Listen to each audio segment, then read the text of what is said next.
اعوذ باللہ من الشیطان الرجیم بسم اللہ الرحمن الرحیم صلو علی الحبیب اللہم صلی علی سیدنا و مولانا محمد مبارک وسلم صلی علیہ بسم اللہ الرحمن الرحیم فما لکم فی المنافقین فئتین واللہ ارکسہم بما کسبوا اتریدون ان تہدوا من اضل اللہ ومن یضلل اللہ فلن تجد له سبیلا ودوا لو تکفرون کما کفروا فتکونون سواء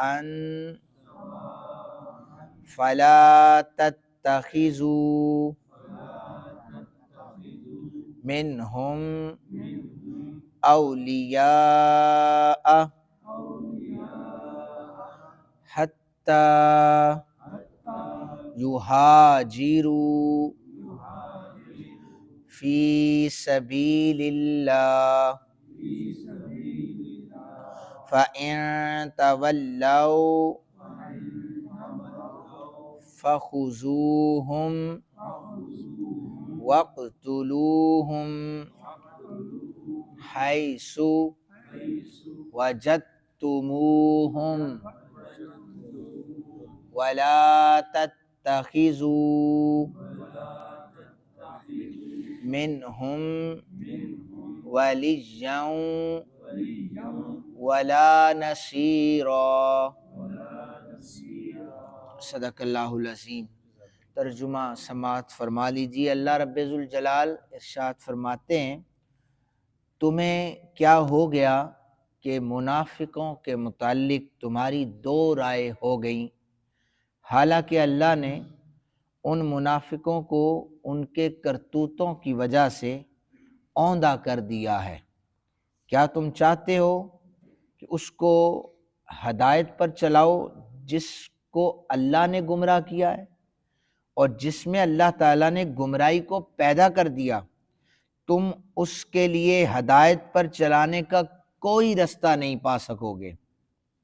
وہ دل سے یہ چاہتے ہیں کہ تم بھی ان کے ساتھ کافر ہو جاؤ، ان کی طرح کافر ہو جاؤ تاکہ تم سب برابر ہو جاؤ، لہذا تم ان کو دوست نہ بناؤ حتیٰ کہ وہ ہجرت کر کے اللہ کی راہ میں جہاد کے لیے نکلیں، پھر اگر وہ روگردانی کریں تو ان کو پکڑو، ان کو جہاں پاؤ قتل کرو، اور ان میں سے کسی کو دوست نہ بناؤ اور نہ ہی ان میں سے کسی کو مددگار بناؤ۔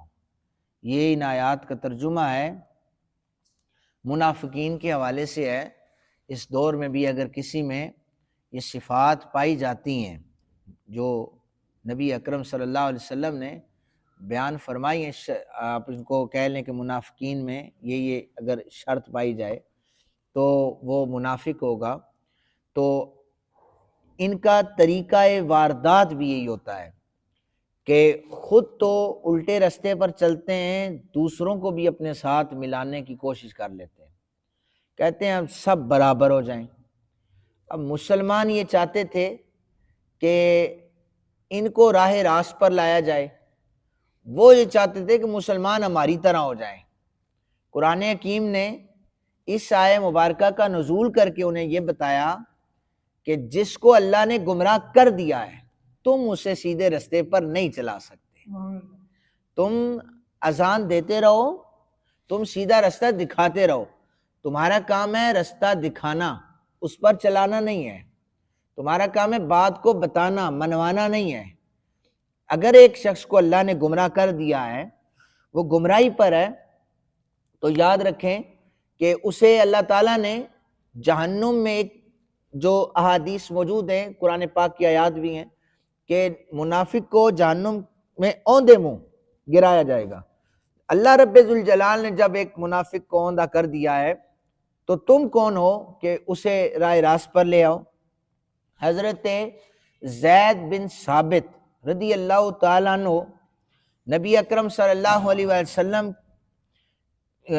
یہ بیان کرتے ہیں کہ حضور نبی رحمت صلی اللہ علیہ وسلم جب احد کی میدان کی طرف نکلے تو آپ کے لشکر کے کچھ لوگ واپس چلے گئے۔ آپ کے اصحاب میں سے ایک فریق نے کہا کہ ہم ان کو قتل کریں گے چونکہ یہ واپس چلے گئے، دوسرے نے کہا کہ ہم ان کو قتل نہیں کریں گے۔ قرآن حکیم میں اللہ تعالیٰ نے اس آیت پاک کو اس وقت نازل فرمایا کہ نبی چونکہ یہ جنگ ہو رہی تھی مدینہ پاک میں، تو نبی پاک صلی اللہ علیہ وسلم نے فرمایا مدینہ جو ہے نا، مدینہ پاک یہ لوگوں کو اس طرح نکال دیتا ہے جیسے بٹی لوہے سے زنگ کو دور کر دیتی ہے۔ تو احد کا میدان سج رہا تھا تو گویا یہ مدینہ پاک ہے، تو یہاں پر منافقین مسلمانوں کے ساتھ جڑ ہی نہیں سکتے۔ اللہ نے انہیں اس جنگ میں علیحدہ کر دیا ہے کہ جہاد کا حکم صرف مسلمانوں کے لیے ہے، لہذا تم پہلے ہی علیحدہ ہو جاؤ۔ آیت پاک نازل ہوئی تو نبی اکرم صلی اللہ علیہ وسلم نے فرمایا مدینہ لوگوں کو اس طرح نکال دیتا ہے جیسے بھٹی لوہے سے زنگ کو نکال دیتی ہے۔ بخاری شریف، مسند احمد یہ احادیث موجود ہیں۔ ایک قول یہ ہے کہ نبی اکرم صلی اللہ علیہ وسلم کے پاس کچھ لوگ مکہ پاک سے آ گئے، انہوں نے مسلمانوں پر یہ ظاہر کیا کہ وہ مسلمان ہیں، پھر وہ مکہ پاک واپس چلے گئے، مکہ والوں کو ظاہر کیا کہ وہ مشرک ہو گئے، تو اب انہوں نے مسلمانوں کے سامنے اپنا ایک رخ پیش کیا اور جا کر واپس مشرکین کے سامنے دوسرا رخ پیش کیا۔ قرآن نے ان دو چہرے رکھنے والوں کو منافق کہا ہے۔ منافق کی ایک اور علامت جو بیان کی گئی ہے وہ یہ بھی ہے کہ یہ لومڑی کی طرح ہوتا ہے۔ لومڑی جب پہاڑوں میں سرنگ بناتی ہے، اپنا گھر بناتی ہے، اس کے دو منہ رکھتی ہے۔ اگر اسے پہلے منہ سے دشمن کا خدشہ ہو تو وہ وہاں سے اندر گھس کے دوسرے منہ سے باہر نکل جاتی ہے، اور اگر وہاں سے اسے خطرہ ہو کہ دشمن حملہ کرے گا تو اس نے دوسرا جو رستہ بنایا ہوتا ہے وہاں سے باہر نکل جاتی ہے۔ عرب جو ہے وہ منافق کو لومڑی کی مثال دیتے تھے، وہ دونوں رستے رکھتی ہے کہ کہاں سے میں نے بچنا ہے، کہاں سے نکلنا ہے۔ جو آگے آیت مبارکہ ہے کہ فرمایا کیا تم چاہتے ہو کہ ان کو ہدایت پر چلاؤ؟ اللہ نے جنہیں گمراہ کر دیا ہے۔ اس آیت میں منافقوں کی اس سرکشی کو بیان کیا گیا ہے اور ان کے کفر کو بیان کیا گیا ہے جس کی وجہ سے وہ گمراہ ہو گئے، اور مسلمان یہ ہمیشہ چاہتے تھے، ویسے بھی نبی اکرم صلی اللہ علیہ وسلم بھی یہ چاہتے تھے کہ کوئی ہو جو اسلام کے لیے آ جائے، اسلام کی خدمت کے لیے آ جائے۔ حضور دعائیں مانگا کرتے تھے، تو اسی لیے مسلمان بھی یہ چاہتے تھے کہ یہ لوگ جو ہیں رستے سے بھٹکے ہوئے ہیں، یہ بھٹکے نہ، یہ مسلمان ہو جائیں، یہ کلمہ پڑھ کے دائرہ اسلام میں آ جائیں۔ اور حضرت داعیہ کلبی رضی اللہ تعالیٰ عنہ جو بہت خوبصورت صحابی تھے، تو ان کے لیے نبی پاک صلی اللہ علیہ وسلم نے دعائیں مانگی تھی کہ یا اللہ اتنے خوبصورت چہرے والے داعیہ کلبی کو بھی آگ میں جلائے گا۔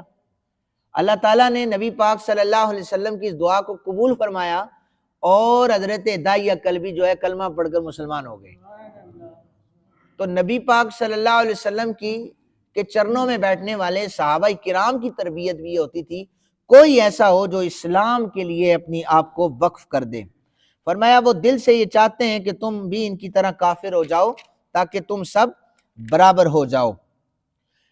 اور منافقین کا اور جو راہوں سے بھٹکے ہوئے لوگ ہوتے ہیں ان کا طریقہ بھی یہی ہوتا ہے کہ وہ ہمیشہ کی طرح وہ دوسروں کو اپنی طرح بنانا چاہتے ہیں۔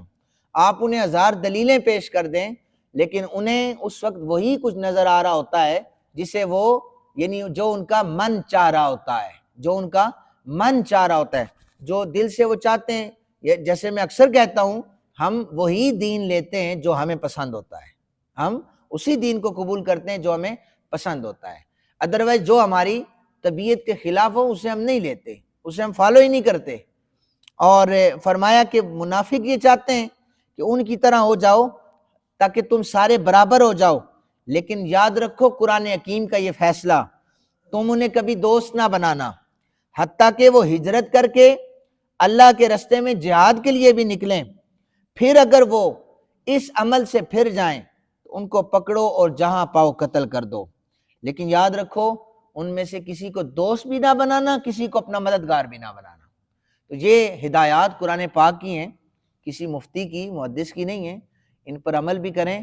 اللہ تعالیٰ یہ ساری جتنی بھی قرآن پاک کی مثالیں ہوتی ہیں، یہ بیسیکلی یہ بھی یاد رکھیں کہ اس دور میں بھی یہ ہر انسان سوچے کہ آیا ہمارے اندر یہ چیزیں پائی جاتی ہیں؟ اگر ہمارے اندر یہ چیزیں پائی جاتی ہیں تو اس کا مطلب ہے ہم پورے کے پورے ابھی اسلام میں داخل نہیں ہوئے۔ ہم کلمہ تو نبی پاک صلی اللہ علیہ وسلم کا پڑھتے ہیں، لیکن صحیح طریقے سے ان کے رستے پر نہیں چل رہے، کیونکہ یہ جو طرز بتائے جا رہے ہیں یہ یہود کے طرز ہیں، یہ نصارہ کی حرکتیں ہیں۔ اور اگر آج کا مسلمان بھی یہود کے طرز پر اپنی زندگی کو گزارے، نصارہ کی طرز پر اپنی زندگی کو گزارے، تو اسے فکر کرنی چاہیے کہ ہم احکامات خداوندی کے اگینسٹ جا رہے ہیں۔ اللہ تعالی ہم سب کو قرآن پاک کے احکامات پر عمل کی توفیق عطا فرمائے۔ وما علینا الا البلاغ المبین۔